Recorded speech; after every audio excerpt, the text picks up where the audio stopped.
Miss হবে না আপনার পছন্দের টিভি শো। দেখুন জি5 অ্যাপে একদম ফ্রি। উনি আমার স্বামী হওয়ার আগেও আমার বন্ধু, আর বন্ধুর সমস্যায় আমি পাশে দাঁড়াবো না, সেটা কি করে হয় বলো তো?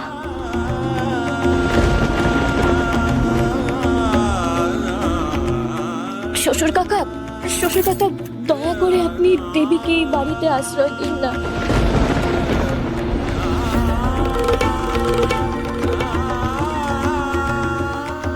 আমি আর কি বলবো, তোমার স্বামী এইরকম একটা কাজ করছে, তাতে তুমি যদি বাধা না দাও, যদি এই বাড়িটা টেরোরিস্টদের আঁকড়া হয়ে ওঠে, সেটাই যদি চাও, তখন আমার আর কিছু বলার থাকে না।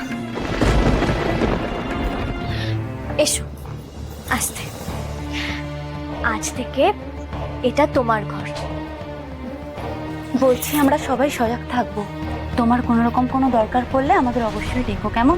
গেস্ট রুমটা সবসময় বন্ধ হয়ে থাকে না, তাই কিরকম একটা বদ্ধ বদ্ধ লাগছে। দাঁড়াও আমি না জানলাটা খুলে দিই। দক্ষিণের জানলা দিয়ে ভীষণ জানলা খুলবেন না, জানলা না। কেন দেবী, এই বাড়িতে তোমার কোনো ভয় নেই। আচ্ছা আচ্ছা, তুমি বরং এখন ফ্রেশ হয়ে নাও। হ্যাঁ, তোমার ব্যাগটা কোথায় গো? জামা কাপড়ের ব্যাগটা? জামা কাপড়ের ব্যাগ? হ্যাঁ, জামা কাপড়ের ব্যাগ তো আনা হয়নি, ওটা তো হারিয়ে গেছে।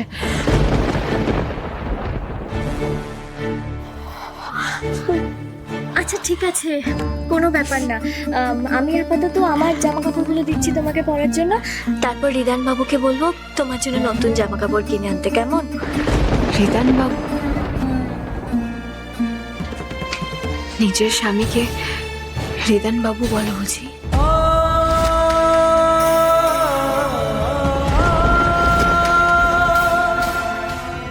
কিন্তু আমি তো এটাই বুঝতে পারছি না, ওরা খবর পেল কি করে যে তুমি আমার বাপের বাড়িতে লুকিয়েছিলে? আমাকে রাত্রির উপর নজর রাখতে হবে, যাতে কোনোভাবে ভুল কথা বলে না ফেলে রাত্রি। আচ্ছা, তুমি তো পালিয়ে পালিয়ে বেরোতে, তাই না? তোমার কাছে তো ফোনও ছিল না যে ওরা ফোন ট্র্যাক করবে। তাহলে এই ডায়মন্ডটা না বেশি পাকাম, নিজেকে গোয়েন্দা ভাবছে। এত জেরা করার কি আছে কে জানে? রাত্রি না আবার ঘাবড়ে কিছু ভুলভাল বলে ফেলে। বুঝতে পারছি না। কি হলো দেবী?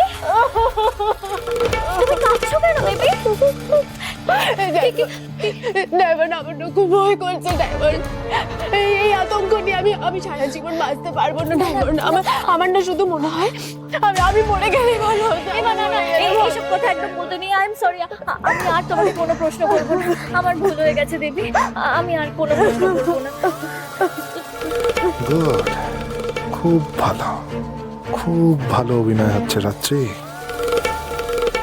জি5 ডাউনলোড করুন আর সব এপিসোড দেখুন একদম ফ্রি।